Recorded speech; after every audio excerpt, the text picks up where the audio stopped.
guests, ladies and gentlemen, please find your seats because we are about to begin the event shortly. Thank you.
Distinguished guests, once again, ladies and gentlemen, please find your seats since we are about to begin the event shortly.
distinguished guests, ladies and gentlemen, welcome to the consulate.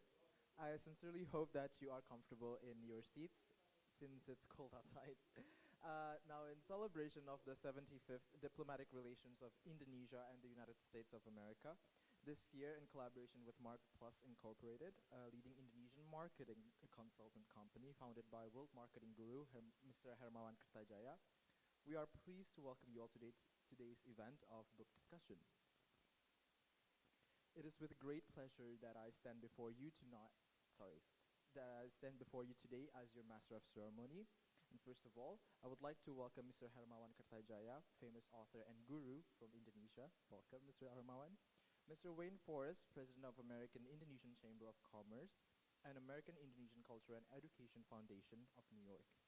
His Excellency Ambassador Nasir. Mr. Bimantara Sharjah, the Fair of the Embassy of the Republic of Indonesia in Washington, D.C. Ms. Magdalena Kulis, founder of Miss Immigrant USA. My apologies. Colleagues from Indonesian Mission to the UN in New York. Colleagues from ASEAN Consulate General and Consulate in New York, namely from Malaysian Consulate General and Philippine Consulate General.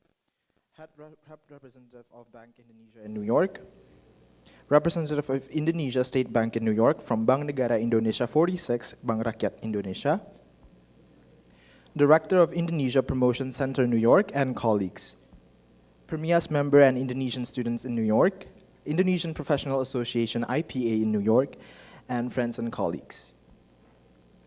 Today, we are gathered here to celebrate the 75th relations of two great nations, which both are members of the G20.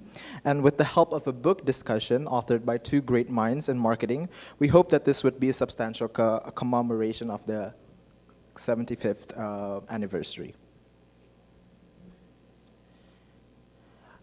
From the USA, Professor Philip Kotler is considered to be a father of modern marketing. His books are textbooks for marketing and management students around the world. From Indonesia, Mr. Hermawan Kertajaya is considered to be a father of marketing in Indonesia, influencing many thinkers and practitioners in the region. Now, to proceed, I would like to humbly invite Consul General Mr. Winanto Adi to officially welcome and open our event today. To Mr. Winanto, the floor is yours.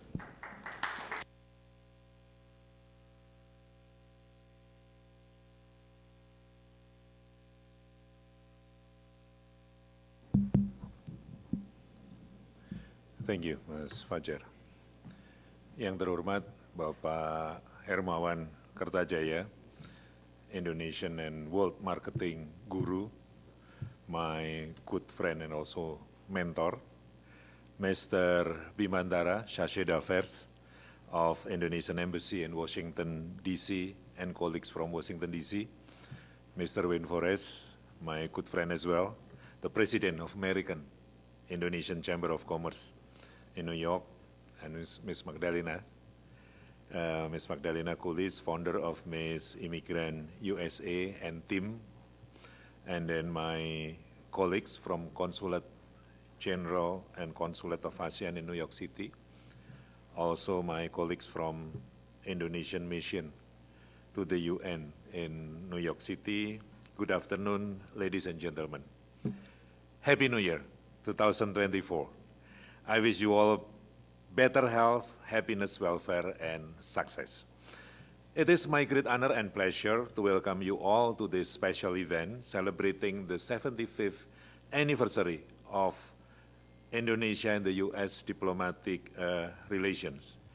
This event today is the first event under the framework of the anniversary because the book that will be presented by Mr. Hermawan, Marketing 6.0, is written by authors from both countries, Professor Philip Kotler from the US and Mr. Hermawan Kertajaya, of course, from Indonesia. Both are marketing gurus, and I would like to thank to the speakers, the participants and organizers for making this event possible. This year marks a significant milestone in the history of our bilateral relations, which have grown from strength to strength since 1949, when the United States recognized the independence of Indonesia and established diplomatic ties with the new republic. Since then, our two countries have cooperated on various issues such as security, trade, democracy, human rights, health, education, and the environment. Indonesia is the fourth most populous country in the world, and around 280 million people living across more than 17,000 islands. However, it is largely unknown in the US, hence we dubbed it the largest invisible country in the USA. At two of the world's largest democracies, we share fundamental values and principles such as belief in God, humanity, national unity, democracy, and social justice, as well as commitment to maintaining peace, security, stability, and prosperity in the region and the world through ASEAN centrality and open, inclusive, and rule-based order. We also share a rich and diverse cultural heritage, which we can learn from and appreciate through events like this. Today, we are honored to have Pak Hermawan Kertajaya, my good friend, an Indonesian and also the world marketing guru, who is willing to share his insight and perspective on the books that we have that have co-written with the father of modern marketing, Professor Philip Kotler, which reflect the depth and breadth of US-Indonesia relation. These books are, the first one is Entrepreneurial Marketing Beyond Professionalism to Creativity, Leadership, and Sustainability by Philip Kotler, Hermawan Kertajaya et al.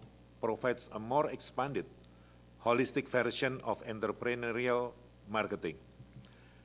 The book teaches a way to blend professional and entrepreneurial elements, navigate changes, and build ecosystems that provide value to customers, which integrates all elements in a company to create paths of stronger engagement, increase customer retention, and higher levels of loyalty. The book also covers how to rethink competition for sustainability. I believe it is a great resource for entrepreneurs who want to increase their relevance, survivability, and sustainability in today's competing market, as well as diplomats, as one of our jobs nowadays are, among others, marketing our economies abroad.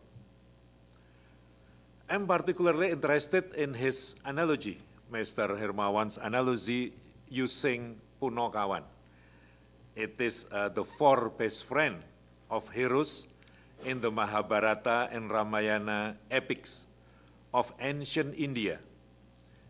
These books written in Sanskrit language, one of the Indian local languages referred in Hinduism.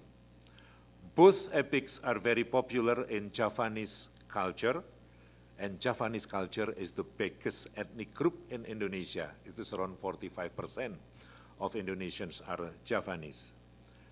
However, Puno Kawan is created by Empu Panulo, a Javanese literary poet in Kediri Kingdom, East Java, in around 11th century, and we cannot find them in the original epics in Indian. In the shadow puppets, one of the most popular performing arts among Javanese, the four best friends of heroes usually give advice to the heroes to solve every problem with clarity, humility, wisdom, simple words, and fun. Actually, the messages delivered by Puno Kawan are the messages from the king to his people. Sunan Kalijaga, one of 9 Islamic saints, the first Islamic preachers in Indonesia, using this Punokawan, or the four best friends, to spread Islamic teachings in Indonesia in 15th century. So most Javanese at that time are followers of Hinduism. So the 9 Islamic saints were great marketers of Islam using Punokawan, the methods adopted by Pak Hermawan in his books and theory. This is the way Islamic teaching accepted by most Indonesians through culture, not swords. Now, 87% of Indonesians are Muslims. So you can see yourself that the marketing, way by having this Punokawan or the four best friends is very effective in marketing. So the second book's about marketing 6.0, thriving in the new age of customer values, technology, and globalization, by Philip Kotler, Hermawan Kertajaya et al., which explore the latest trends and challenges in marketing in the digital era, with a special focus on the Indonesian market and customers. If I'm not mistaken, it is the continuous of the industry 4.0, society 5.0, and this book is about marketing 6.0. This book will tell on how marketers can use technology to address customers' needs and make a difference in the world. This is the first book of marketing written by the 2 marketing gurus in the post-COVID-19 pandemic era. And it is quite new, published at the end of 2023, and I also read, if I'm not mistaken, the copyright is 2024. So this is a brand new book. Once again, this event is special because we are all amongst the first that will have direct presentation from the writer. We will listen from the guru himself a way to integrate technological and business model evolution with dramatic shifts in consumer behavior that have happened in the last decade, namely the building blocks of meta marketing, Generation Z and Generation Alpha, and the technologies they use daily. Meta marketing goes beyond that and offers a genuine physical and digital convergence by providing a more interactive and immersive customer experience across physical and digital spaces. I hope that this book will inspire us all to learn more about Indonesia and the US relations and to contribute to closer cooperation among its people. I hope today's event will foster dialogue and exchange among the participants and the speakers, and that we all can enjoy intellectual and enrichment. So before I close my remark, I will show you a glance of the Javanese shadow puppet that is using by Pak Hermawan. It is about Punokawan to spread the message. So I do hope you will have any clue about this traditional Javanese performance, please. Anggepe ora. Aku mau nek caramu kaya ngono kuwi. Aduh. Tanggung jawab. Ora meh waton iso dawuh. Ana apa-apa garing ora trima. Ono napa nganti enten napa-napa kalah karo Ratu Sewu Negara. Ana wong ireng tak ireng-ireng. Tanggung jawab lho. Iya ya. Okay, there is a glance of Indonesian shadow puppet. Thank you for your kind attention and participation. I wish you all a wonderful weekend. But one thing, Pak Hermawan, I have something for you.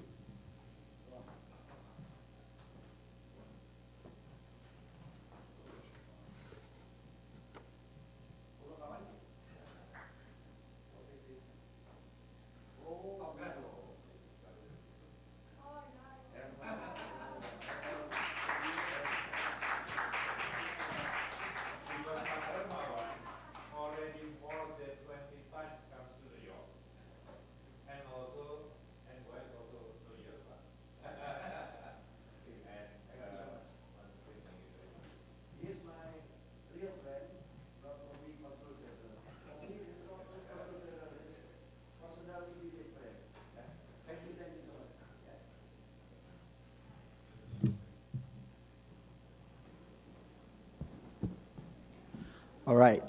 Thank you so much, Mr. Consul General. Now we would like to invite Mr. Bimantara, Chargé d'Affaires of the Embassy of the Republic of Indonesia in Washington, D.C., to deliver his remarks. To Mr. Bimantara, the floor is yours.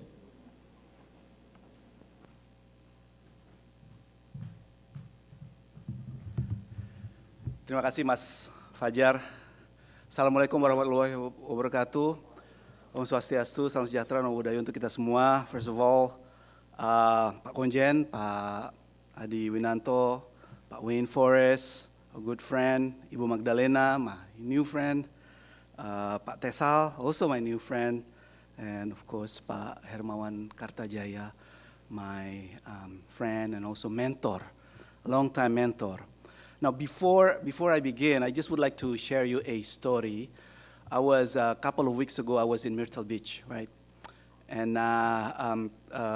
someone mistakenly thought I was a veteran naval officer or naval crew, right?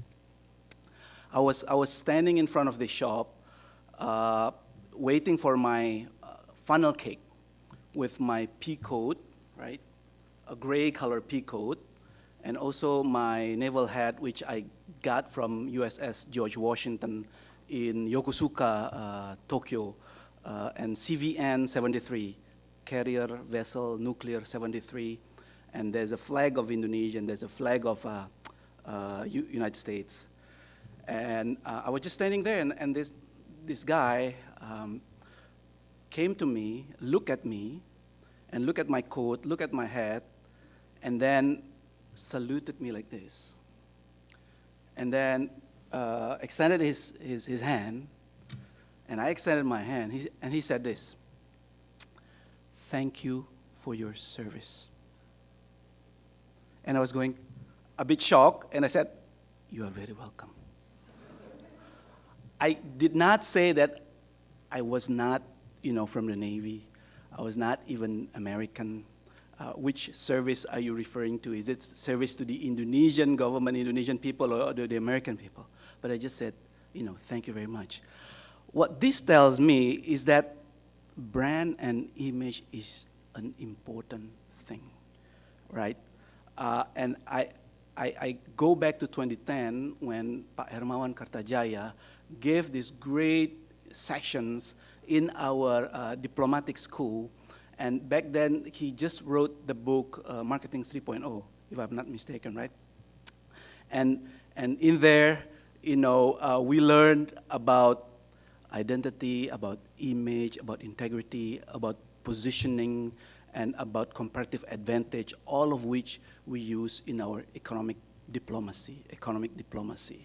And how that apply now in my 2 years, for example, in Washington, D.C., and also, of course, Pak Adi Winanto in his 1 year here in New York to advance our interest in economic diplomacy with the United States.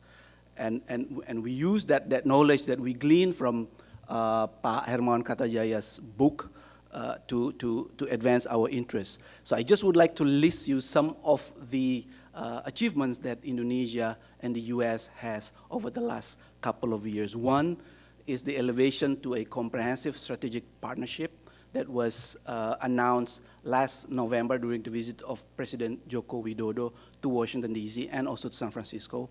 And second was the critical minerals partnership.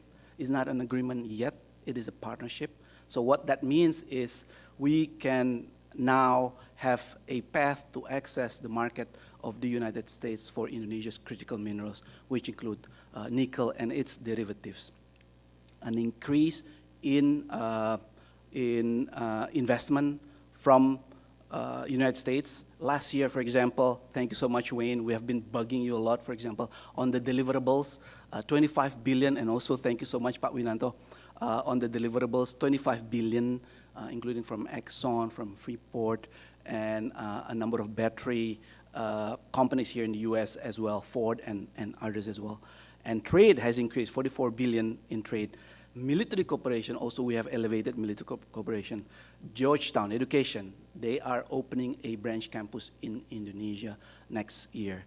And deeper health cooperation with Mayo Clinic and other clinics as well. And all of those will not be possible without applying the knowledge from the marketing 3.0 and now marketing 6.0. So for that, I would like to thank you so much, Pak Hermawan Kartajaya.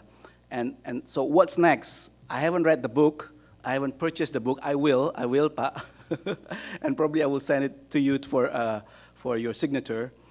So what's next? I think for Indonesia's economic diplomacy, for example, is that we need to act in a more unified Team Indonesia approach, much like what the Singaporeans has been doing, and some other countries has been doing as well. And also we need a solid management to foster innovative economic diplomacy. So I would be very interested to learn about the immersive marketing that you are talking in your book here. How an inclusive approach involving agencies and private stakeholders, not just from the Ministry of Foreign Affairs, but also from investment, from trade, from agriculture, and others can fuse and market Indonesia a little better, a lot better. And empowering and integrating other actors with growing contributions to economic diplomacy, for example, the provinces, the local government, SMEs, and local entrepreneur in Indonesia. And also the image. Team Indonesia, we need to rally around a strong central lead coordinator with a single clear message about Indonesia, a country brand image that is key. Now, branding, I think, is about, as Wally Ollins in 1999 wrote, it's about presenting a nation or region in a powerful, attractive, and differentiated way. And branding works when it projects and reinforces a changing reality, but it can be counterproductive if it isn't rooted in fact. So that is an important element. So again, an image of Indonesia, which is a tourism destination, conducive for business, and produces world-class products and services. So going back to that moment in Myrtle Beach, brand and image, I think it's a very important element. First impressions matters, and those are dictated by the brand and image that we build.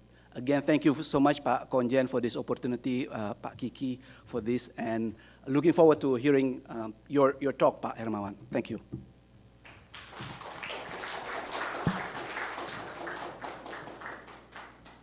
All right. Thank you so much, Mr. Bimantara, for the remarks. Joining us today here is Mr. Wayne Forrest, a seasoned U.S. businessman, an Indonesian culture enthusiast, or what we would commonly refer to as an Indonesianist, an avid game plan player, and Karawitan art activist that have helped shape the U.S.-Indonesia relations for a long time. Both as the president of American Indonesian Chamber of Commerce, or AICC, and American Indonesian Culture Education Foundation, or AICEF, in New York. For his contribution, we would like to give an appreciation to Mr. Wayne Forrest first. Mr. Wayne Forrest, would you please kindly stand up to receive the certificate?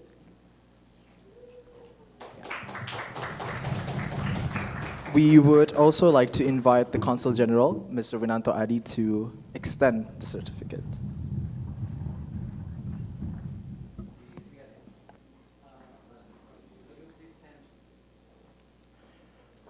All right. On my count, Documentation Committee. All right.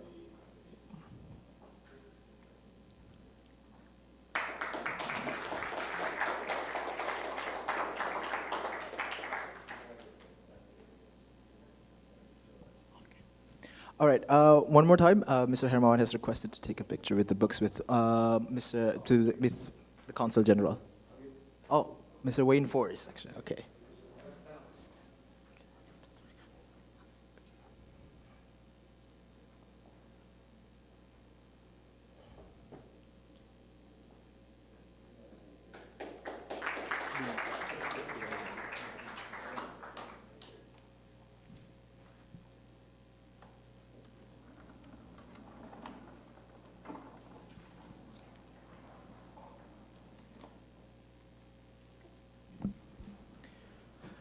All right.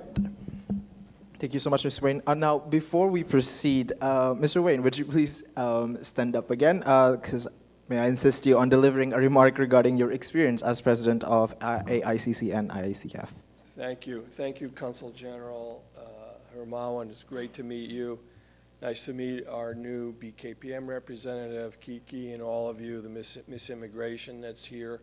She told me that you can get married and still be Miss Immigration, so I think that's great. One thing I want to point out is look at all the pictures. Look at all the pictures of the four of us.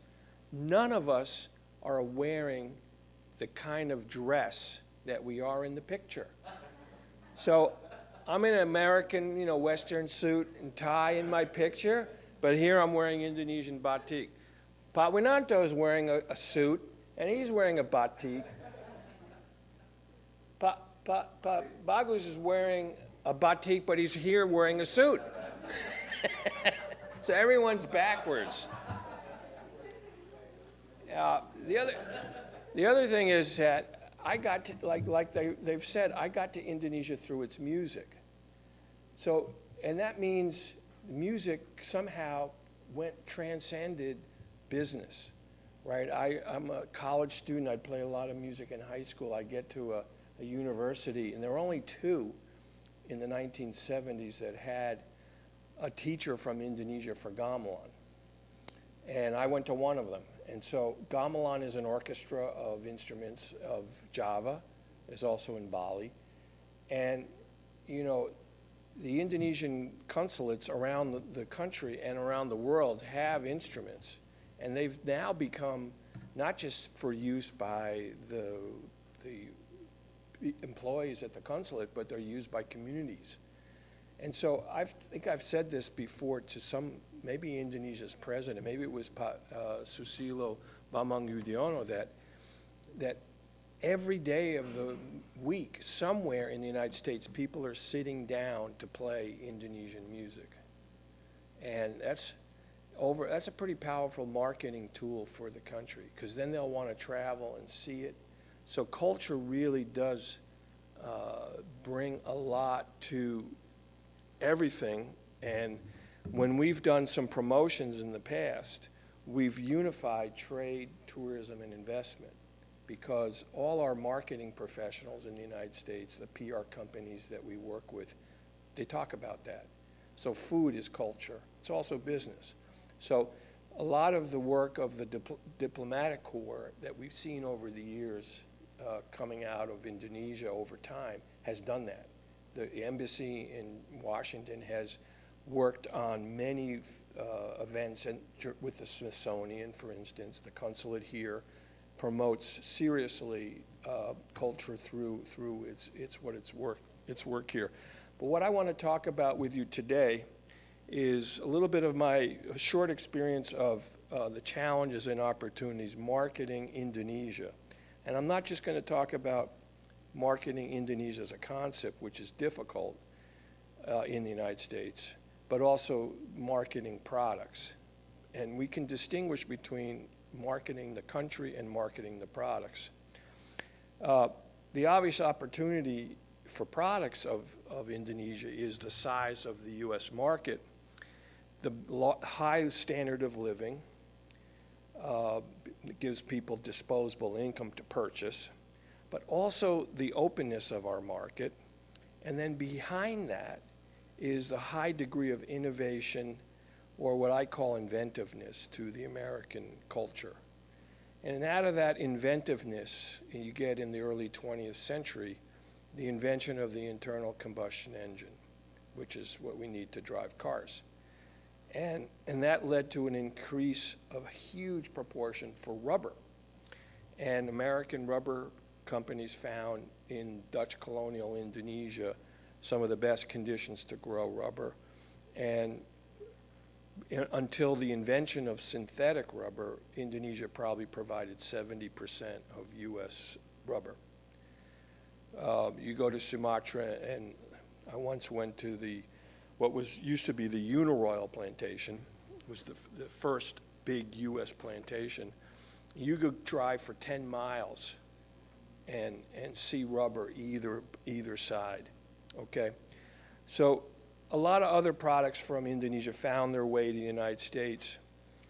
It wasn't really a question of marketing the products as much as it was a question of what's called merchandising.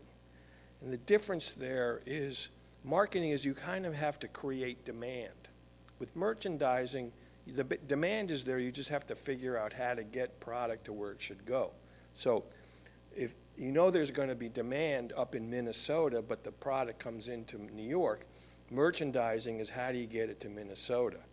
And a lot of the products of Indonesia, it was always a question of merchandising rather than marketing. Spices, coffee. There was always demand, and there has been demand for Indonesian products. These are the commodities. There wasn't a lot of promotion that was needed to get Americans to buy those products. It's just, you know, we have a huge market and a huge geography to get there. And Indonesians weren't, at the beginning, involved with those decisions. But I'm going to tell you, today they are much more involved.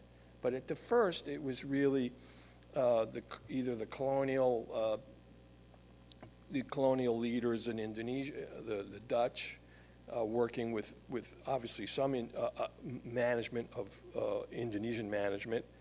And there were Indonesian managers, of course, during the colonial period. It wasn't all Dutch. And the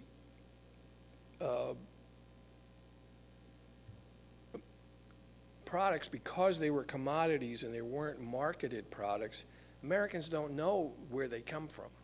They didn't know where they came from. And so we're talking about, Pak Winanto was saying, you know, Indonesia is a large origin for many things, but we don't know it. It's because of that background of these products. Americans, when they get in a car and they drive, they don't know the rubber came from Indonesia.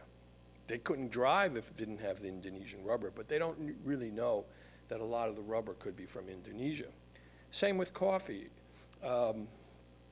They don't know exactly where their coffee is when they go to McDonald's, where it came from. But McDonald's buys a lot of Indonesian coffee. They don't market it as Indonesian coffee. And so the question of how to market Indonesia, you got to kind of think about, you know, what the product is and what are we trying to do with it. So in our experience with the Chamber for our long period, it's not as much the identity of Indonesia, it's the quality, the price, the consistency of delivery, and the trust, and the belief in a contract. These are the important elements for U.S. buyers.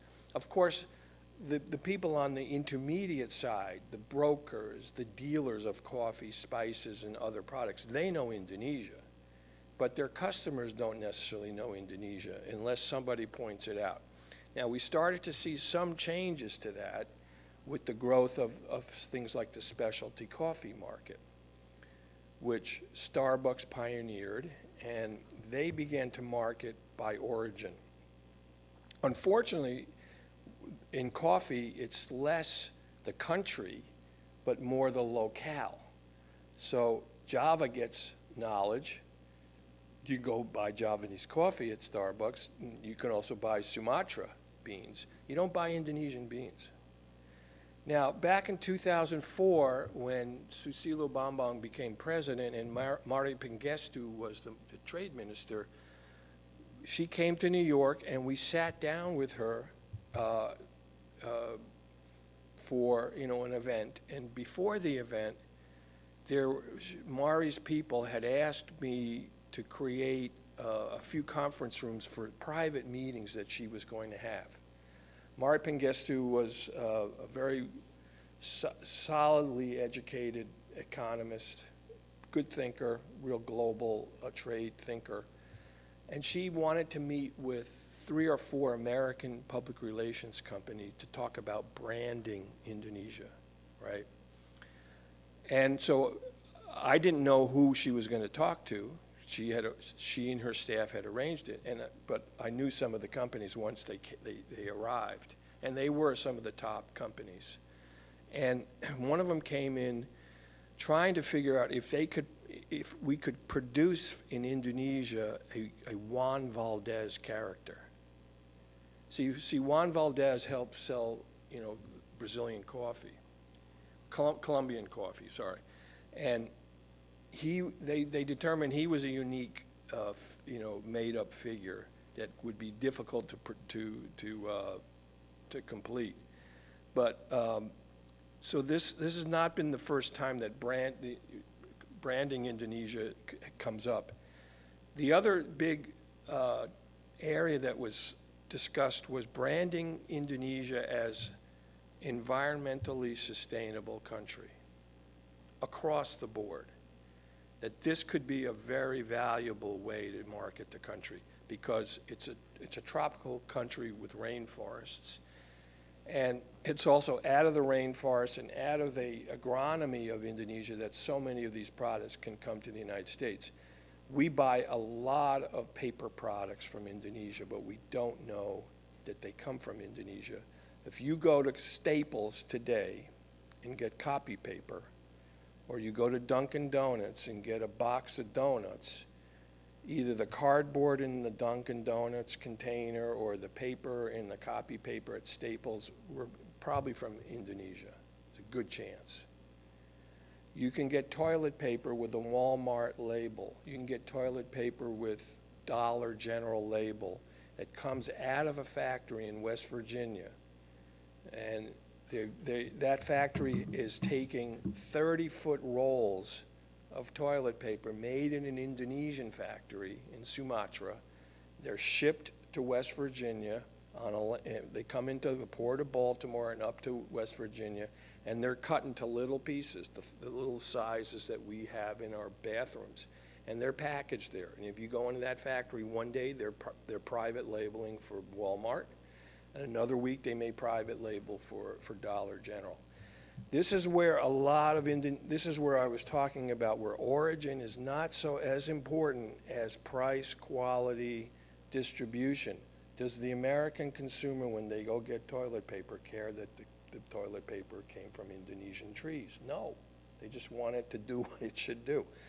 So where Indonesia fits in as an identity is really probably products outside of some of these intermediate products like I've been talking about, the commodities and some of the even finished products. If I talk to a fish company, we have a new member who's a fish company, trying to help them figure out, is it better for you to establish a brand here of your fish, right? To market your products with your own brand, or maybe you utilize somebody else's brand because they have such a huge market that they'll just essentially use your product with their brand. And if I'm talking to a guy that's in a company that's invested their money into a set of processes, what it would take, and you try to calculate what it would take to do the level of advertising to establish their own brand, it's millions of dollars to do that. And it's just not going to be worth it. My best path that I can arrange for that guy is to network with people that we know who buy fish in huge quantities, and they like tuna. And if Indonesian can come in with a good price for tuna, they'll buy it. So I just want to, before we get to our main speakers, to say that the idea of marketing Indonesia has to be seen within the larger context of marketing any particular product. And I can remember we hosted an event for the president of Indonesia, and we gave out free coffee. Like everyone that came got a 1-pound bag of Starbucks coffee. It said, Mocha Java. And the trade minister said, why can't they put Indonesia on the package? And that's a good question. It was a good question for her because she's thinking, how's my country going to get known, right? And all I could say is, you got to talk to those guys because they think the best way to sell coffee is not by the country, but by the region. And it's true. I mean, we only have a few coffees that are sold by country. Colombia is one of them, but like there's Jamaican Blue Mountain coffee. That's not really a country, and we have Hawaiian and things like that. So I just want to end with that. It's never an easy discussion. My principal thing is let's not get too nationalistic about where our products come from. I represent companies and businesses. I want to make money. I want them to sell the best way that they can sell. But certainly Indonesia is gotten into the American thinking. Again, sometimes it's not the country, but an island that they know about, Bali. A lot of Americans will know about Bali, but they don't really know it's part of Indonesia. And that can be sometimes to Indonesia's advantage, because if something happens in Indonesia, if there's a scandal, an environmental disaster, people will say, well, it's not Indonesia, I'm still going to Bali, that's not Indonesia, right? So it could be an advantage, but obviously, if I'm a leader in Indonesia, I might think, that's not so good. They don't know my country really. They don't know exactly where we're from. So I'll just end with that and look forward to hearing our discussion today. Thank you.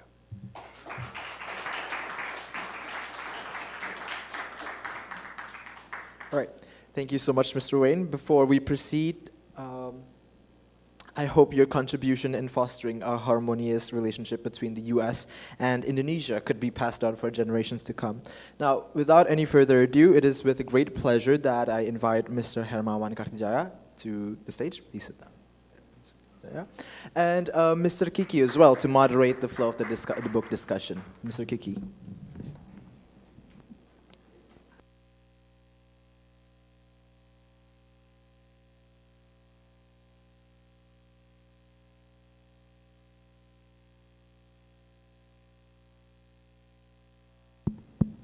Thank you so much. We are really humbled down with the presence of Mr. Marketing Guru, Indonesia Marketing Guru, Mr. Hermawan Kartajaya. Mr. Hermawan Kartajaya, would you please, the floor is yours to give your presentations and enlighten us on the way of 6.0 of the new way of marketing. Without further ado, the floor is yours, sir. Yeah, Pak Kiki, thank you so much. Pak Konjen, terima kasih sekali for organizing this special session for me. Can I stand here? Yeah. So actually, as I said, Pak Winanto is not Consul General for me, but is a true friend. Yeah. When he was a Consul of Economics here, I'm also a Consul, honorary Consul of Czech Republic in Indonesia for many, many years already, 18 years until now. And when you are Consul General now, I'm also honorary Consul General. HCG, yeah? They call it me HCG, and it's official, accepted by Indonesian Foreign Ministry because Pak Dirjen Procon is the one who gave me the credential. This is about me and Pak Winanto. I met Pak Sade in Washington, D.C., yeah, about 2 years ago or 3 years ago, when I was prepared to be the chairman of International Council of Small Business, headquartered in Washington, D.C. at that time. At that time, I was preparing. I was the chairman-elect of International Council for Small Business in Indonesia, of International Councils for Small Business in the world, actually. And at that time, I was preparing myself, going to George Washington University, and then also to see the secretariat. And finally, I decided to withdraw from the chairmanship election, and I set up my Asia Committee for Small Business, headquartered in Jakarta. So now I'm the founder of Asia Marketing Federation, 18 countries in Indonesia, very strong. No, not this one. Not this one, not this one. So 18 countries, so already many, many years. From all the way from China to Japan to Korea to Sri Lanka and Bangladesh. But for small business, Asia Committee for Small Business, I just starting with about 7 countries now, and I hope we can combine entrepreneurial for small business and marketing. Because small business, if you don't have entrepreneurship, you will die. If you work for a big company, you don't need to have entrepreneurship. You just to become professional, like Pandawa actually. Pandawa actually is a professional. I will explain to you the idea of the Indonesian philosophy that was explained by Pak Winanto, that about 4 years ago when I was celebrating my 72nd birthday in Jogja, Pak Sultan Jogja challenged me, Pak Hermawan, you already published book with Professor Philip Kotler, the father of modern marketing, based in Kellogg School of Management, Northwestern University. Why don't you think about using Javanese philosophy? And then the answer is now. After 76, and it was launched in WIPO office in Geneva. It's like a doctor in philosophy, right? Yes, maybe. WIPO is World Intellectual Property Organization in Geneva, because of the diplomat, also the chief of the PTRI of Permanent Mission of Indonesia in Geneva, because last year I was in Interlaken for launching the Eiger, a brand of Indonesia, Swiss name but registered by Indonesian. The Indonesian, and then it was officially opened, the first shop outside Indonesia. My advice, I'm a consultant, right? About 33 years, and one of my clients is Eiger, and I was in Interlaken to launch the store. And I called Pak Febrian, Pak Febrian, and then, Pak, I have a new book with Professor Philip. What is a new book? It's about Punokawan and Pandawa, and it's amazing. Pak Win know Punokawan a little bit about Punokawan. I just know the background of Punokawan from you, because you are from Solo, I'm from Surabaya. Like Kiki. Kiki also from Lamongan, the same province with me, with us. Not so Javanese, yeah? We are not so Javanese. And that's why we don't really understand Punokawan. But actually, I launched the book because I want to combine entrepreneurship and marketing. Because we argue that in this very uncertain era, in very uncertain time, because of technology, you know, why I like this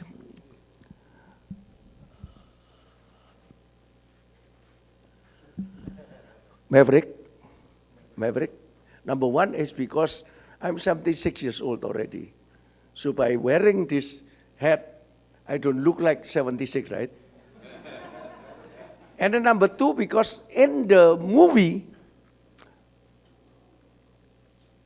the student told the teacher that you forget about your lesson, that pilot is much more important than the aircraft. Usually the aircraft, and the story, the aircraft was 2 generations lagging behind. But finally they won, because the pilot, the human, is much more important than technology. So human must control the, if you cannot join the technology, if you cannot beat the technology, join them, but control them. That is my model. That's why I try to combine Pandawa and Punokawan. Pandawa and Punokawan. This is Pandawa. Nakulo Sadewo is productivity, improvements Arjuna. So Yudhishthira is the brother of all, and Bimo is professional, and Bagong is creativity, Petro is innovation, entrepreneurship is Gareng, and leadership is the father. There is no Punokawan thing in India Hindu. And during the lunch, Pak Win told me an interesting story that I never heard. That actually Punakawan was created in Indonesia as a symbol. That actually at that time Indonesia is Hindu country, right? And Islam came to Indonesia through the tradition, through the traditional. That's why until now, Indonesia is the biggest Muslim populated country in the world, but not Islamic country. There are so many misunderstandings about Indonesia. Sorry to say about that. So many people afraid to come to Indonesia. Wow, this must be Islamic country like Middle East. No, Indonesia is not Islamic country. Pak Win already clarified. Believe in God, humanity, blah, blah, blah, unity in Indonesia, and democracy and social justice. 5. Never mentioned about Islam. And we are the only country, I think, which have 6 Director General in religion, in faith. Number 1 is Islam for sure. Number 2 is Catholic. I'm Catholic, but I never go to church now already. And then Protestant. You know, they differentiate between Christian, Protestant, and we have 2 different Director General. Can you imagine? And then Hinduism, and Buddhism, and then Confucianism. I'm Chinese Indonesian, 7th generation. Even I'm a little bit Chinese, I don't really understand why Confucianism is assumed to be a religion in Indonesia. Because Pak Gus Dur at that time, our ex-president, simply thinking that if we want to get back that Chinese New Year becoming national holiday, just make Confucianism as a religion. That's very, very, very simple. Gus Dur is like what Kiai ke-10, what is Shah, the 10, Wali ke-10. So Gus Dur is our blind ex-president, is amazing, is smart and very, very, very, very high in even Islamic faith. He was perceived to be very high, very high. So he said that, just simply make it Confucianism is a religion, and then very fast to be accepted again to be a national holiday. As simple as that. So I argue in the book that machine will not be completed without human. Punakawan is human because creativity, innovation is human. No creative machine, no innovative machine. Yes, they can be creative, but women make it creative. But if the machine already creative, you must be more creative than the machine. Otherwise, you cannot control machine. If the machine is already innovative, you must be more innovative. And if the machine is already professional, like accounting management, could be done by the machine. Yes. Don't only learn about how to make balance sheet and everything. Give it to machine. And then how you analyze the balance sheet, how you analyze the income statement. Don't give it to AI. If you give it to AI, yeah, it depends on the AI maker. What is the conclusion of the balance sheet and income statement and everything? And if the machine already good in management, you must be a leader.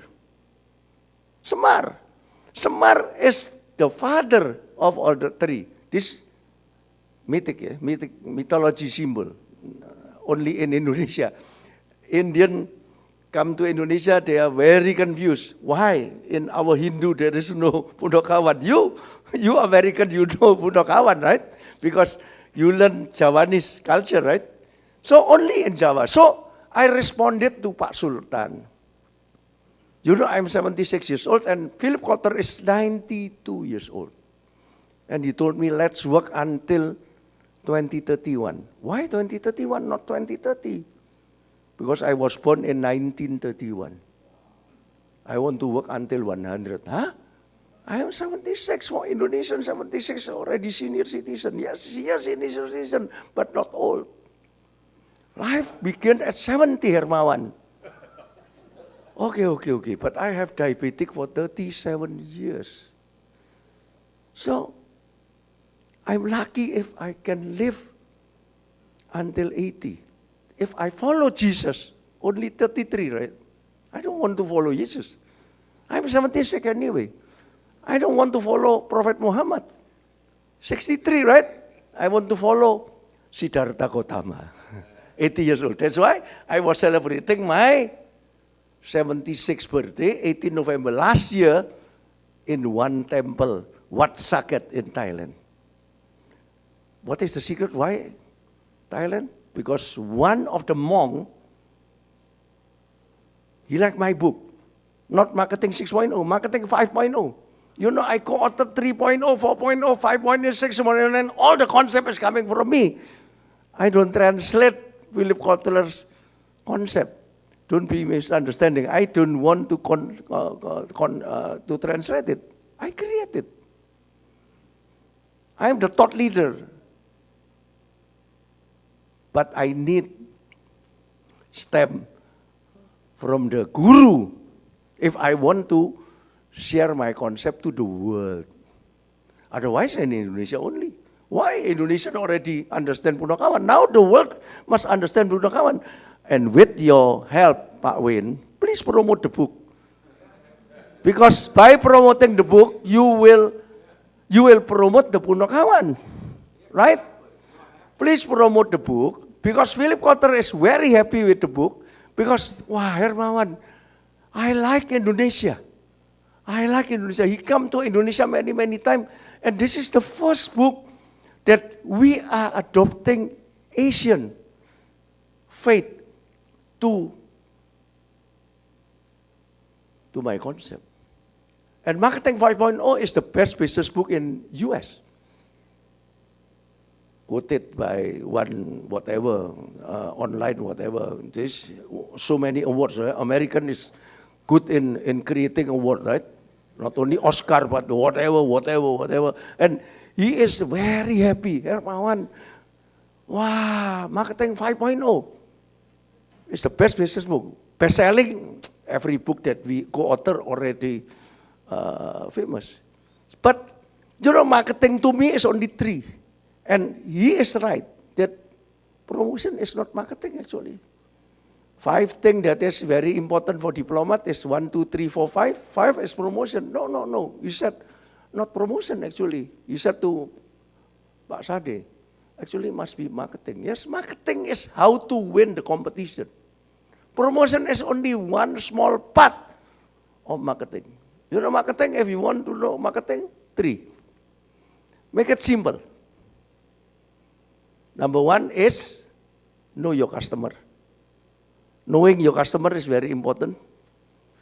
If you don't know about customer, you only make the product. That is not marketing. Like China.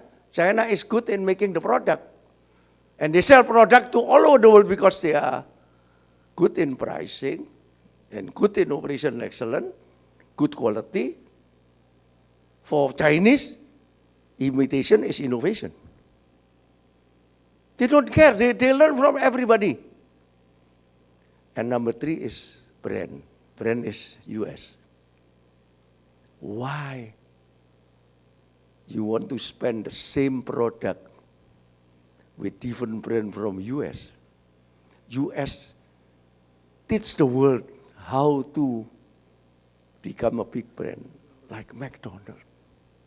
Cheap but branding like embassy of US all over the world, right? So people learn brand from US. But now people realize if you want to learn about product, you must go to China. Now, even American realize that made in China is okay.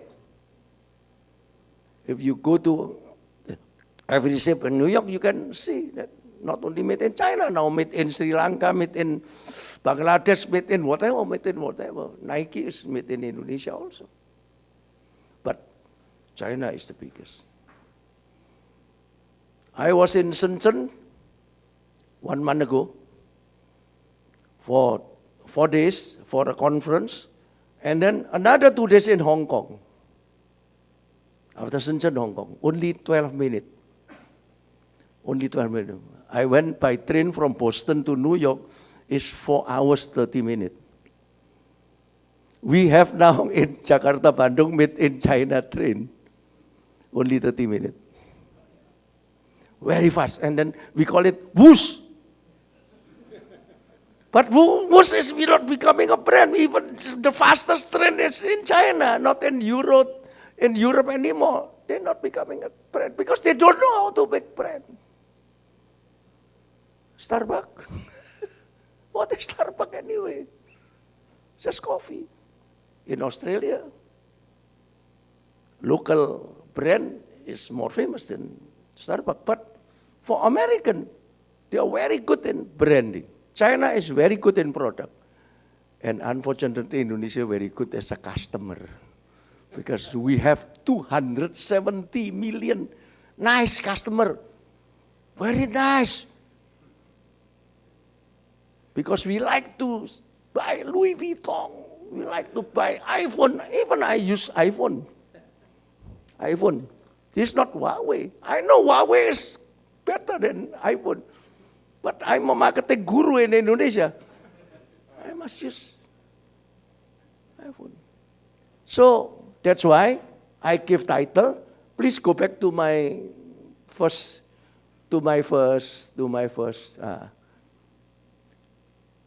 The book discussion, Indonesia to the world by US. Indonesia is the product.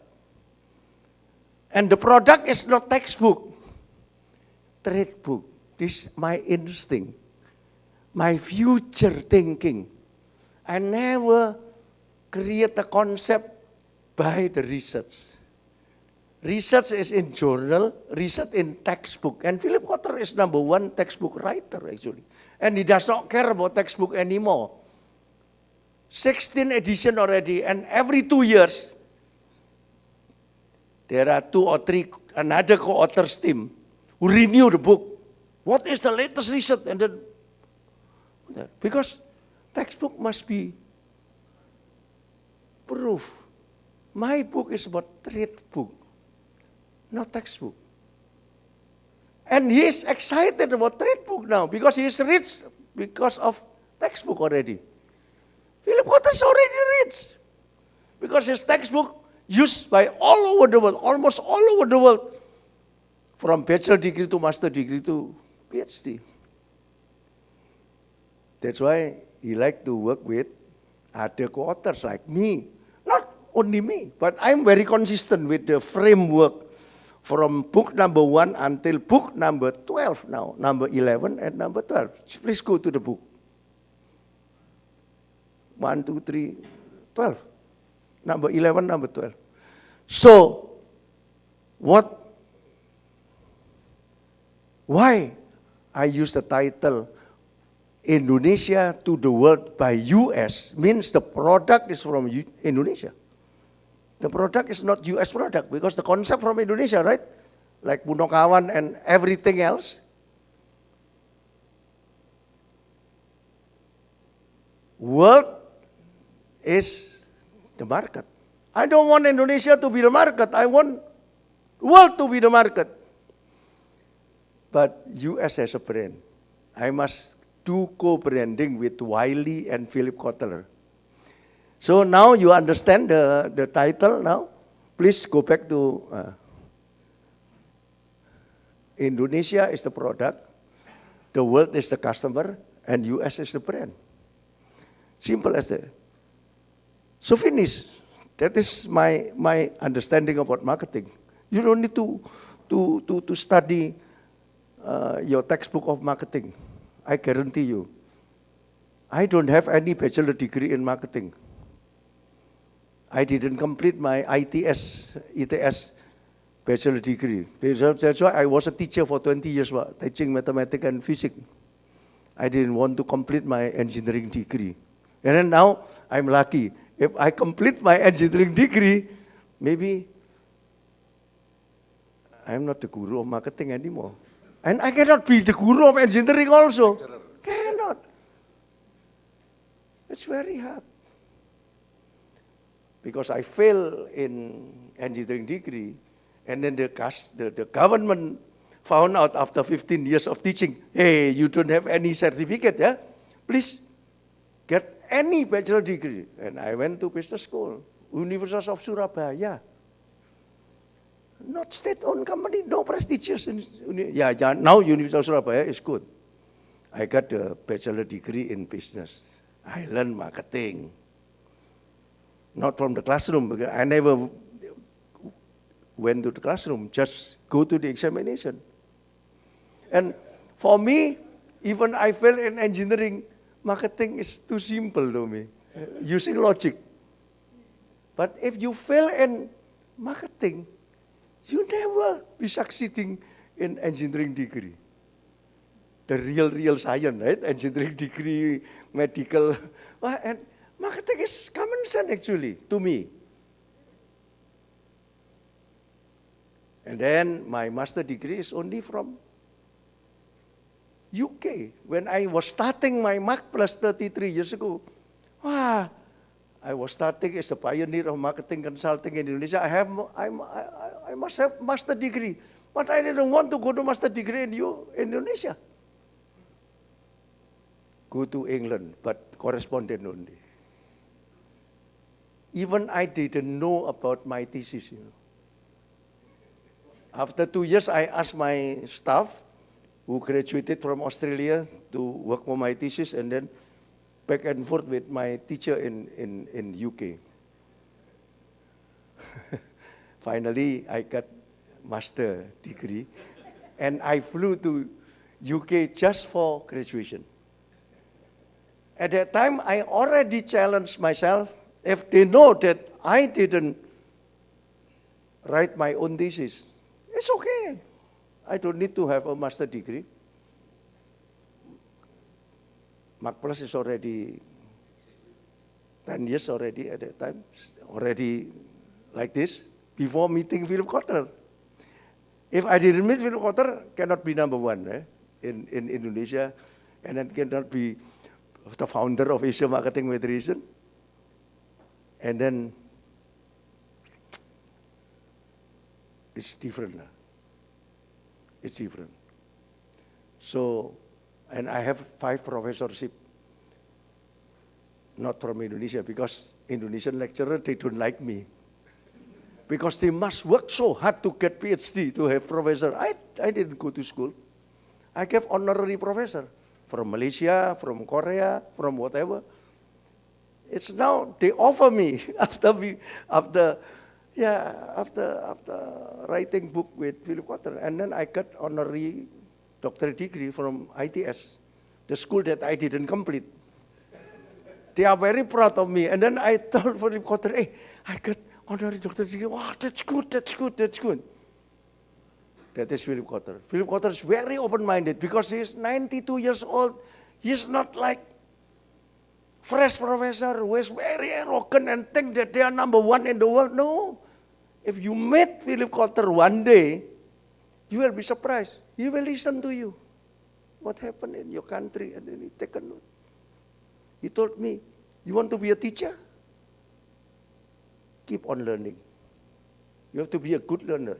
And I brought him to go to Consulate General KJRI Chicago at that time, because he is based in Chicago. So, Philip Kotler like Indonesia. Now, listen to Philip Kotler in Bahasa Indonesia. He loved Indonesia, so he learned Bahasa Indonesia. Please, the voice.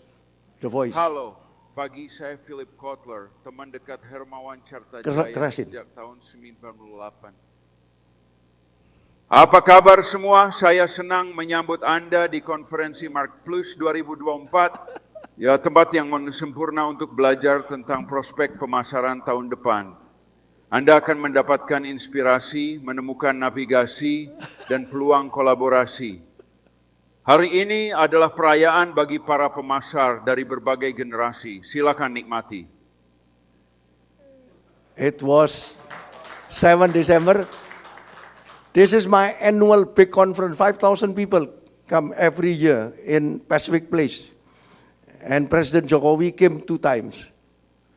But this year, we don't invite any government officer because political election is hot. So we will not talk about politics. We'll talk about marketing, yeah, this hour. So that is not Philip Kotler, that is AI. AI done by a Bandung young man. So you confused now with technology, right? So you need Ponokawan to help Pandawa. If you are in a certain time, no changing at all, you don't need Ponokawan. You just need Pandawa. Productivity, improvement, professional management. As long as you are productive and you keep on improving, you are professional, you respect to the management, ladder or whatever, system and whatever, you will be very successful. But in this uncertain world, you need to be bakong. Creative, not only productive. Innovative, not only improvement. Entrepreneurial, not only professional. And leadership, not only management. So we combine machine and human. And next, we combine marketing and finance. Because marketing, 5D, 4C, PDB, 9 element, this is my simplified model about marketing. I don't have time to share about it. Buy my other book in Amazon, you will learn the simplified marketing world. And Philip Kotler asked me in 1998, Hermawan, how can you simplify my complex marketing? Yeah, because I'm not a professor. I cannot complicate the simple thing. I only can simplify the complex thing. 5D, 4C, PDB, 9 element. And that is CL. If you don't know CL, you don't know marketing actually. Because your marketing will be easily replaced by the machine. But finance, balance sheet, income statement, cash flow, even market value now can be replaced by the machine. Because AI can predict whether the market value of Amazon will go up or go down. But marketing is very, very difficult. The real marketing. Promotion is easy to be replaced by machine. You use your AI. For example, you want to target people in US, Generation Z in New York City and blah, blah, blah, blah. Okay. Ask AI to do it. And then you send all the campaign, promotion. But marketing, you cannot. Because in marketing, you have to understand the landscape. You have to understand the competition. So many understanding that you have before you create the strategy. And the strategy must keep on changing all the time. And that needs human, not only machine. But don't avoid machine. Maverick, don't pilot without aircraft, nothing. But aircraft, even lagging behind 2 generations, will win if the pilot is good. So now you understand the philosophy? Humanity and technology must be combined. Marketing and finance must be combined. In what? In operation excellence. So actually, I enlarge marketing into business. So somebody from Thailand who liked my book, who is a fan, is very upset with me. Hermawan, this is not about marketing book anymore, because marketing book is only 5D, 4C, PDB, 9 element. 5D is driver, 5 driver, technology, economies, market, social, culture, political, legal, and then 4C is company, competitor, customer, and change, and PDB is positioning, development, branding, and 9 element is segmentation, targeting, positioning, differentiation, marketing, mix and selling, and brand perception process. This is not about war. This is about the VIPM. This is about business. Yes. I transform myself from marketing to be business. That's why wait, my big dream, and please support me.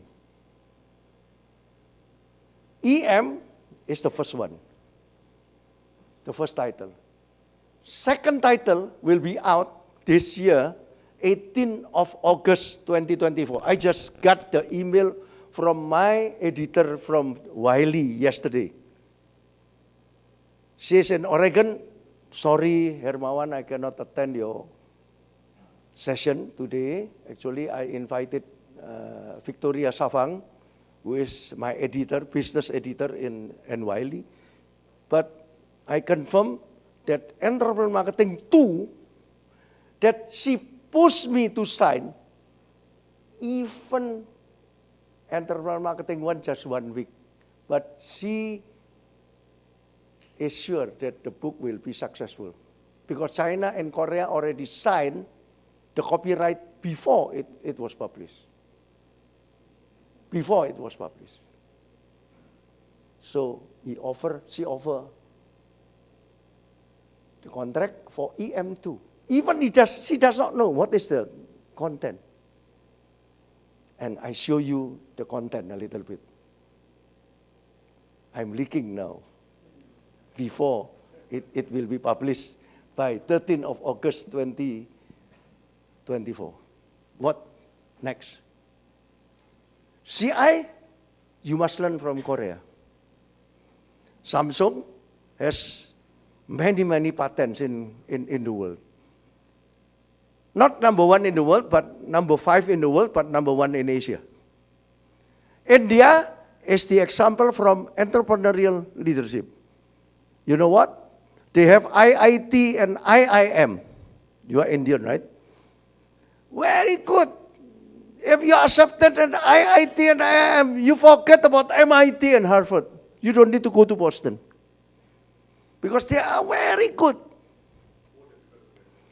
And they go everywhere, including you, taking risk. To go to Silicon Valley, some becoming poor, some becoming very rich. Not every Indian becoming a successful entrepreneur. No. Entrepreneurship means that you will gamble yourself. Professional means that you play safe, right? That's why it's very difficult for a professional to be an entrepreneur. Very dangerous, like a diplomat. You are safe. I bet both of them becoming ambassador. Pak Win already the time. How can Pak Win still consul general? Every time I come here, because he is too fair. No, I don't want to lobby.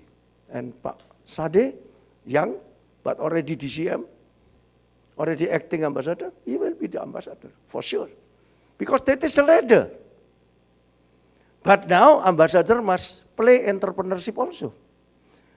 How hard they are. They have a system. You know Ministry of Foreign Affairs? You know Pak Rahmat? Pak Rahmat is from Washington, D.C. Thank you for coming. He is a local staff. He is not diplomat. But he knows diplomat. Right? Working in Washington, D.C. embassy, you know, diplomat, the real diplomat. Very tightly controlled by the system. You cannot do this, you cannot do that, don't do this, don't do that. So many. You work for a big company also. Because big company without system is not a big company. But small company, you don't need to have a system. just entrepreneurship. Entrepreneur, no system. If there is a system in small business, you will die. Too many systems. Why you need a management in small business? I don't know. You don't need a system but if you are big already, but you train your staff to be an entrepreneur also, so becoming entrepreneurial professional, combined, it will be the best. If if Korea will be combined with Japan, will be good. Because Japanese is Kaizen. Dr. Deming from US, total quality management, is refined and practiced by the Japanese in becoming champion of the total quality management from not US anymore. Yeah. So 2 days ago, I was having breakfast with my ex-editor from Wiley. Now he's in Stanford publishing, Richard Naramore. He told me, Hermawan, I just published Dr. Deming latest book about TQM. But I have a feeling, sorry, in Japan, they already practice TQM even better than because Japan is practice. But the practice in Japan is focusing on productivity improvement. That is Kaizen. Not innovation. Japan slow but sure. You know, Kaizen is slow but sure. Korea, pali-pali. If you understand pali-pali, pali-pali. Fast. Even you are wrong, just do it. You are wrong, you withdraw. That is Samsung. But Japan is slow and then die. Now no Sony anymore. Samsung now. No Sony anymore. Sony is only movie here. No Sony television. Used to be Sony, right?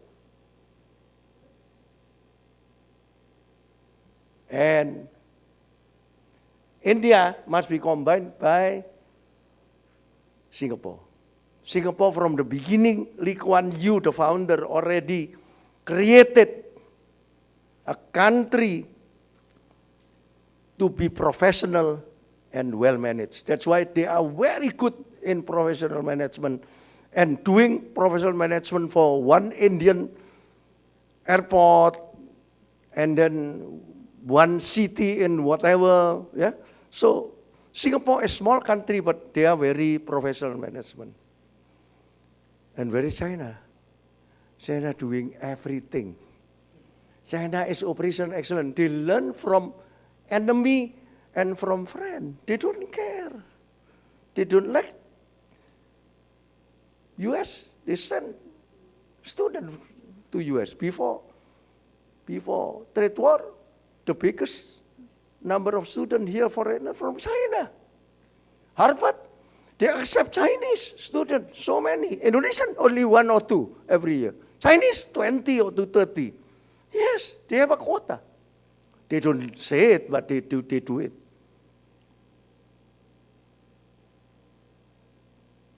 China learn from Japan, learn from India. Even they don't like Indian. Indian and Chinese are always more right. They don't care. They learn from everything and they're becoming factory of the world. Let's admit it. Let's admit it. Let's admit it. Now is becoming a new norm. Made in China is not bad quality anymore. Until 5 years ago, still means bad, right? Now, people, made in China, not bad. Made in China must be not cheap, but economical. In economical price. With the same quality, even better quality. Although imitation is innovation. He shared the story. Yeah. You will share the story later, next time. Yeah. When Chinese bought the ship, yeah? The mothership from US, sinking mothership, and then they try to imitate everything, and very fast, and then they can make it mothership. They don't care. So this is the leakage of my operational management book, EM2 book, or we call it what? Reimagining operational excellence, not marketing anymore. So we go to new discipline, operation. We dare to do it. Usually, the scope of operational excellence only quality and cost. Now we enlarge into quality, cost, delivery and service, QCDS. Not only quality and cost, but how about your delivery? And how about your S? And everything must go to SDG now. We include SDG already in our EM book. That's why Philip Kotler liked it so much, and now Wiley happy. Hermawan, politically, trade war between the US and China. But I think American reader will love to know the lesson from China. American people is different from American government. If you are government already, you'll be different, right? If you are people, you want to know what is the secret of China businessmen. So that's why even we never published this one. Even not yet announced, the 13th of August 2024, Chinese publisher already signed. And they sent an email to me. Waduh, touches my heart, but yesterday, one Chinese local publisher already signed because they trust the name, Kotler Hermawan. So now my name becoming a small brand. Philip Kotler is big brand. It's okay. That is what we call co-branding. Yeah. Okay. Reimagining operational excellence. Next. But marketing 3.0, 4.0, 5.0, and 6.0 is still marketing book. It's still about how to win the competition. And promotion is one of the small part. To be simple, we start when the internet come. This is what we call multi-independent. Online independent or offline independent. You have to choose. You want to be an offline company or you want to be an online company. It's up to you at that time. That is marketing 4.0 actually. 5.0, the best business book, is about omni. You have to integrate seamless between online and offline. And what is 6.0? Immersion. Means online in offline and offline in online. Now please play please. This is what I saw in Las Vegas 2 weeks ago.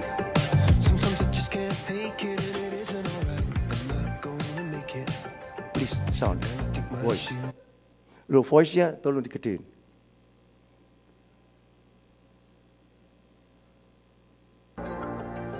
This is very new. Just 2 months in Las Vegas. Maybe you never saw this.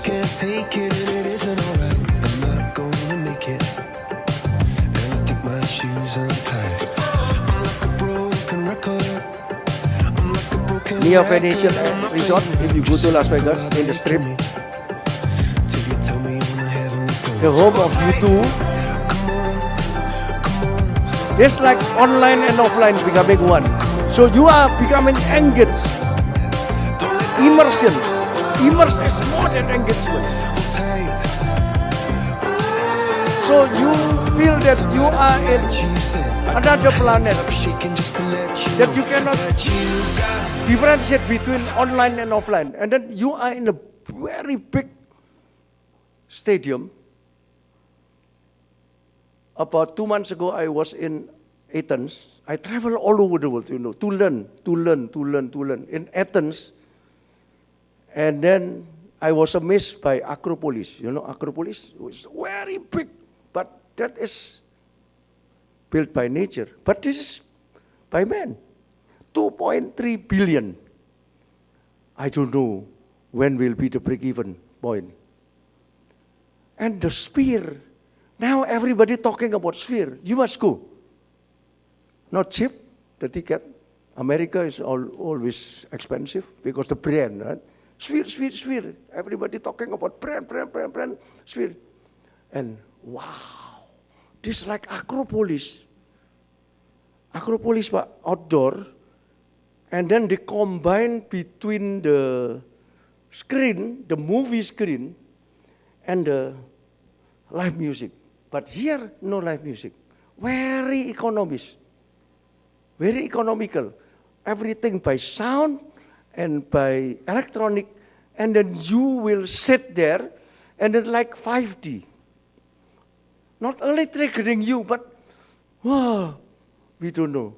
In Disney, you always go to Disney and then you feel that. This is more than Disney. This is what we call immersion. I went to Hong Kong Disneyland, it's about 1 month ago, because I read that there is the first world experience of what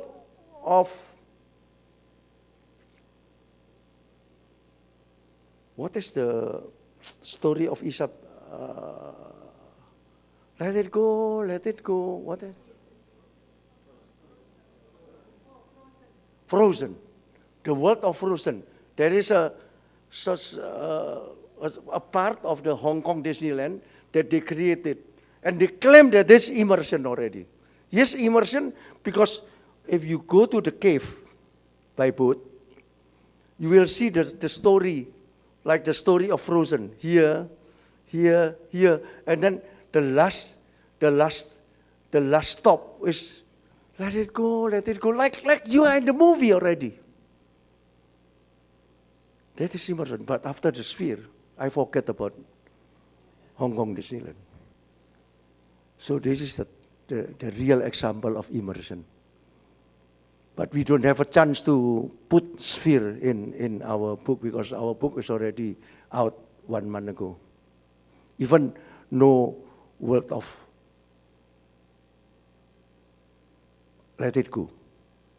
Because the world is changing so fast. So you cannot learn about marketing, you cannot learn about business if you only have a professional degree, only have a PhD in marketing, and it was 5 years ago. Already outdated. That's why textbook is only basic actually. That's why Philip Kotler like trade book now, not fact textbook. Textbook money, but trade book is pride for him. Yeah. And last slide for you. This for you, Pak Win. You are US Indonesia Commerce Chamber and Culture, I have 5 principles for New World in 2030 and beyond. 2030 is SDG, right? The top year of SDG. Now, all business going into SDG, right? If you are not going greener and going more blue economy, green economy, nobody will buy your product, nobody will invest your product, and nobody will work for your company. Young people, generation Alpha, will not work for you. You ruin the world. You ruin the planet. And Shenzhen, after Shenzhen and Hong Kong, I compare only 12 minutes. Shenzhen is no noise at all because almost 100% of the car is electric vehicle. Amazing. Clean air. And I go to Hong Kong 3 days after Shenzhen. Oh my God, Noise like New York City. Oh, ambulance. Oh. That is Hong Kong, like New York. Asia World City, right? They are proud about Asia World City. Now, the definition of World City is Shenzhen. Quiet, clean air. And Hong Kong is like New York. Oh, this is the future. And you must prepare yourself in mindfulness. Are you familiar about IDG? Inner Development Goal? Maybe some of you don't know about IDG. SDG is now.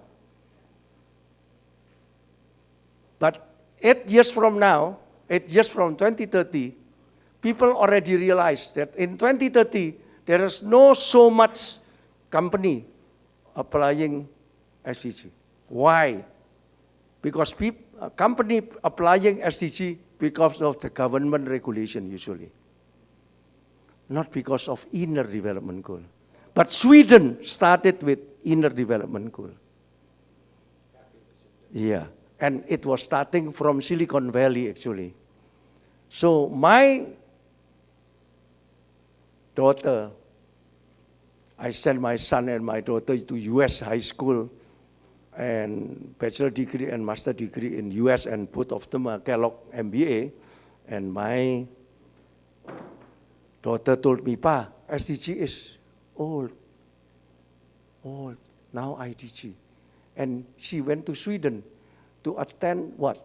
IDG summit. Sweden is starting the IDG. Means that if you are not ready to change the world for good, so your company will not. You don't need to wait for the government reward.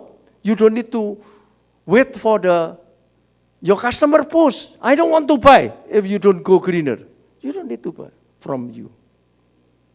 So this is the two principles. And what is the American democracy? It's the best system. I really believe that it's the best system. But if you are China, you don't need to copy. How can you are still developing like Indonesia?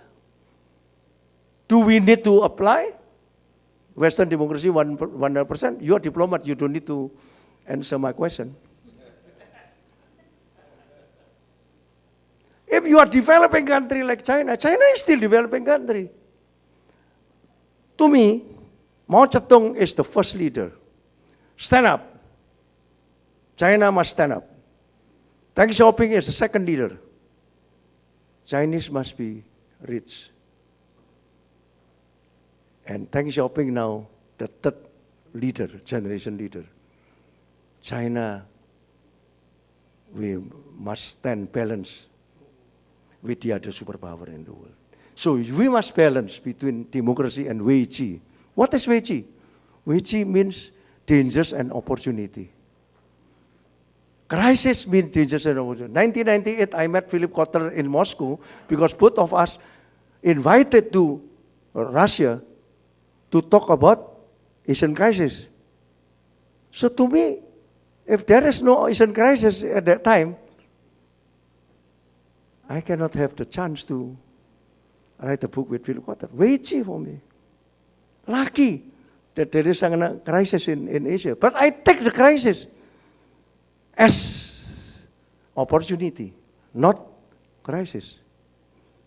But in the center is, to be honest, rahmatan lil alamin. I'm Christian, I'm not Muslim. But I'm the consultant of Bank Indonesia for Sharia banking. So I study Islam as a science from economic side. And only Prophet Muhammad tell us that you must be doing business, but business with honors. Only Islam. No Siddhartha Gautama, no God of Hindu, no Jesus. Jesus is tukang kayu. And also, no all the prophet. But Muhammad is a businessman. doing business but with honesty. And Rahmatan lil Alamin means what? Blessed for all people and all universe. Actually, Islam, not so many non-Muslim understand the real Islam. I understand the real Islam. The true Islam is very good. Don't afraid to learn Islam. Very good. And I'm thinking that 2030 and beyond, Islam will be peaceful and try to balance between China and US. Now you can see Saudi Arabia, G20, yes, the member of G20, because G20 is created by the West.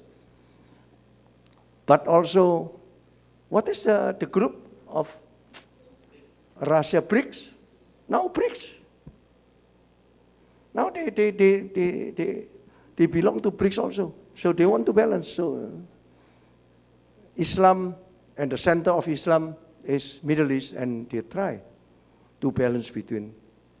And Samuel Huntington in the many years ago with the clash of civilization already predicted that there are only 3 civilizations in the world which are very strong. But West, for sure not US, but US now is the leader of the West, China, and Islam. And I think 2030 and beyond, Islam will be the balancer of China and the West. So to me, this is 5 principles for New World, and this is the slide that I firstly featured it in New York City, January 5, 2024. I keep on thinking. Yeah? So, if you don't have any question, I will go to one other slide. Maybe you have question or comment? We will have a discussion, Pak, after this. Yeah? Probably we will have a discussion after this, Pak. If you have question, I can answer the question. But probably if you finish the presentation first, then after. Yeah, okay. So I'm the founder of AMF. So this the interesting to see the 10 trends of marketing in 2024 for you to bring back to your home. Where is the AMF? Next. AMF. This is interesting for you. Asia Marketing Federation.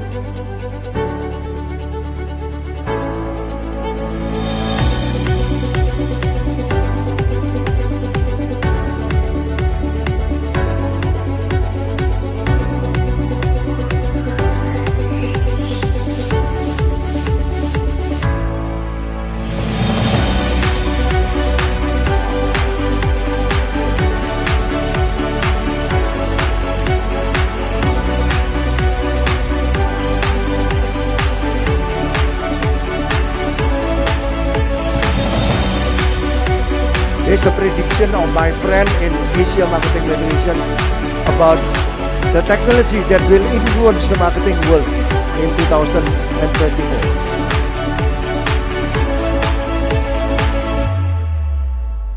Thank you.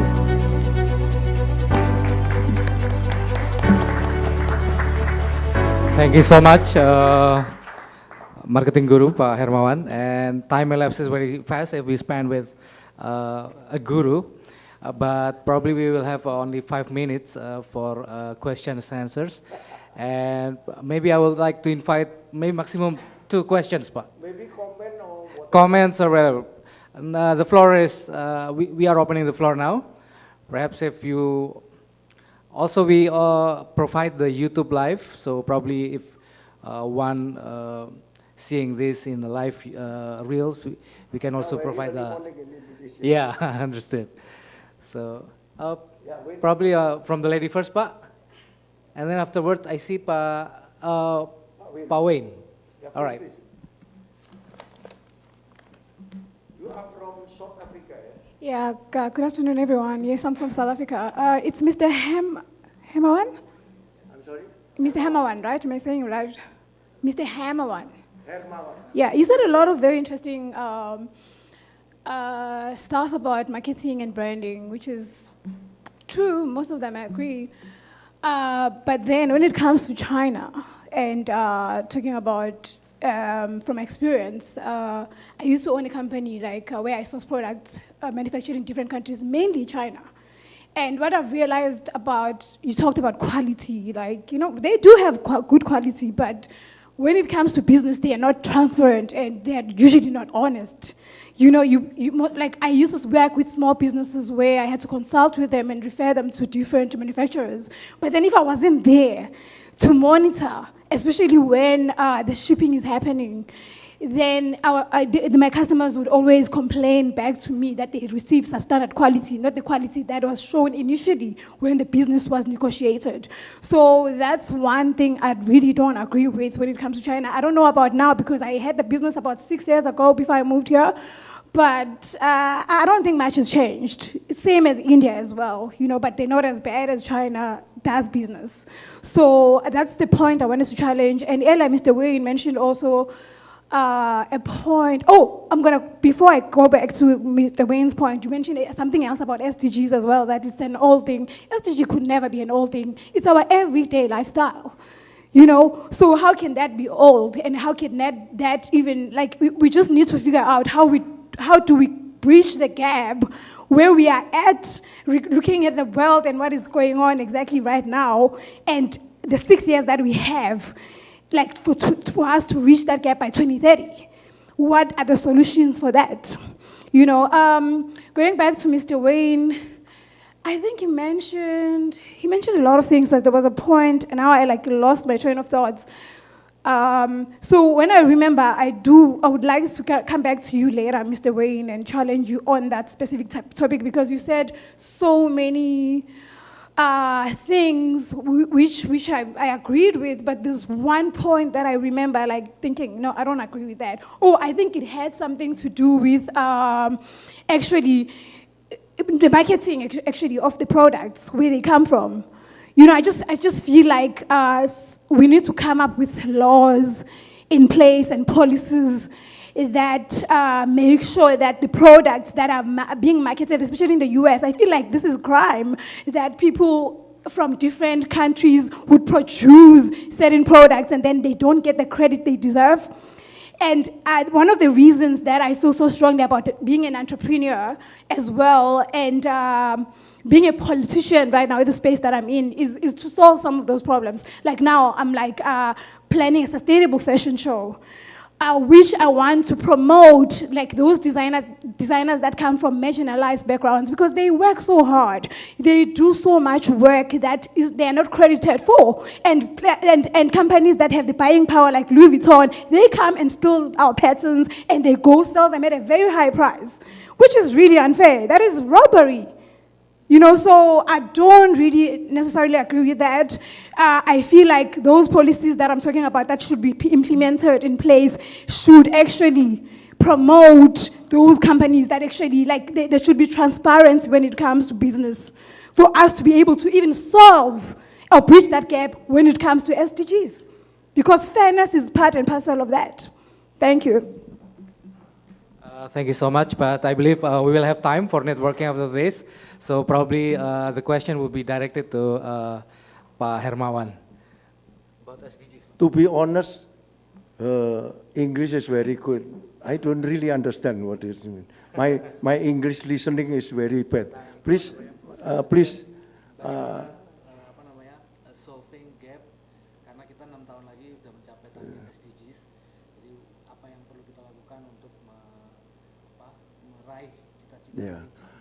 Yeah, so to me, he explained to me, you said that 7 years from now, 6 years from now, we are 2030, the top of SDG, and I think nobody believes that in 2030, 100% of the companies in the world will be committed to SDG.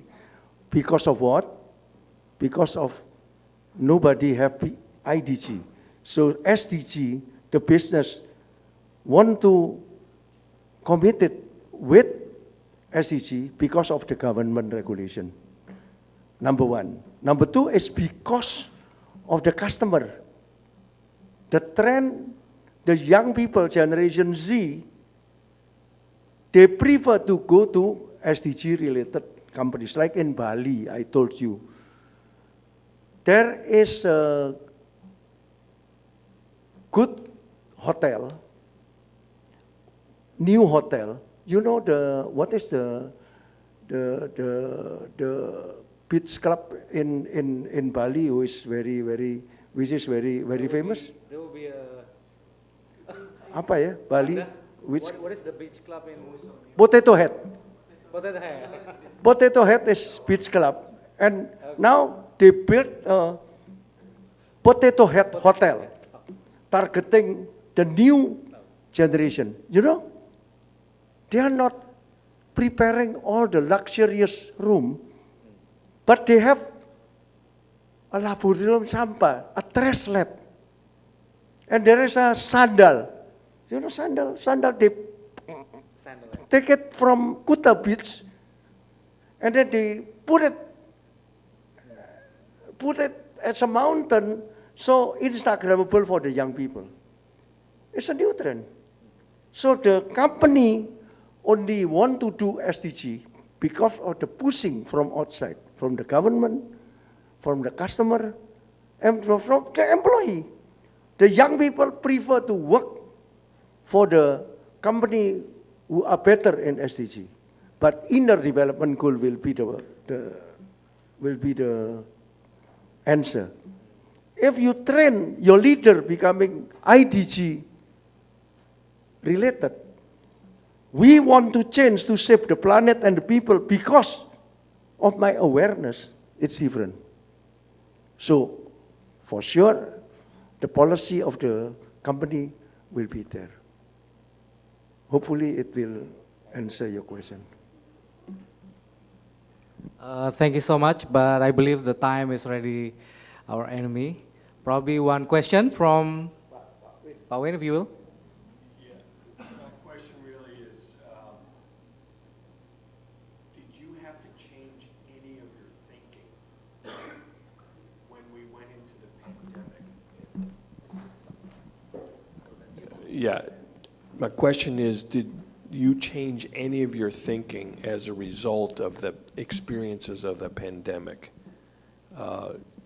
Where would it, if we didn't have the pandemic, would you still have written the kinds of things you've been writing in the last couple of years? So I try to understand your question. So many people think that after pandemic, the world will go back to the pre-pandemic. That's why everybody compare how many customers come to my store, how many tourists come to my country compared with before pandemic. No, you cannot compare it. Because offline, before pandemic, online is minority and majority is offline, and online is majority, offline is minority in the pandemic time, because we are pushed to adopt online, right? And after pandemic, no go back to offline, but immersive. Online in offline and offline in online. If you don't try to have an online experience, when tourists come offline, you will fail. You must give them online experience when they come offline. But when they go online with you, you must give offline experience. So that is offline and online experience. See, that can't work with me, because when I'm a tourist, I want to turn my phone off. I want to go completely offline. Yeah. So if 100 people come to your restaurant before pandemic, and then down into 20 or 30, you cannot expect 100 people will come to after post-pandemic. Because maybe 10 or 20 people will cook by themselves. And 20 or 30 will order online already. Right? They go offline, but they go offline also. So for sure, it's wrong to assume that the business world after pandemic compared with before pandemic. It's not fair. It is a new world. Thank you so very much for your kind attention. But we still have two agendas. First one will be the book signing, of course. And secondly, actually we already prepared some snack and beverages behind our rooms.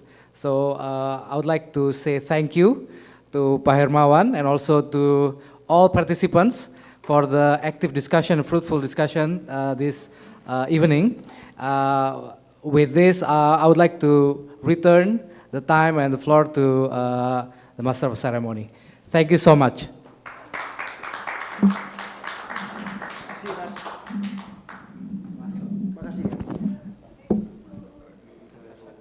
All right, thank you so much, Mr. Kiki and Mr. Hermawan. To end this session, would Mr. Hermawan sign a book presented by Mr. Kiki as a sign that our time for the book discussion has elapsed?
All right.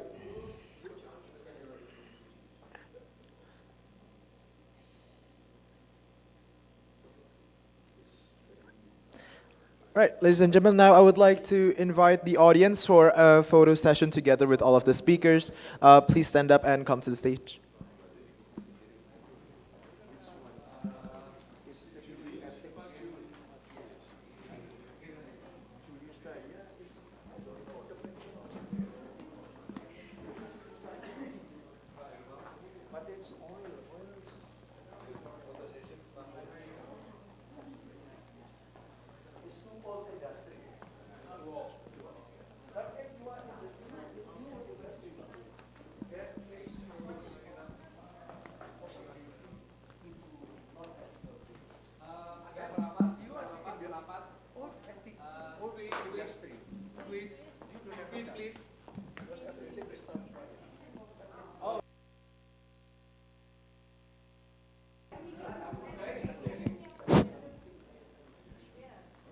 All right, committee, can you capture all of us in the frame? Is it good? Oh, yeah.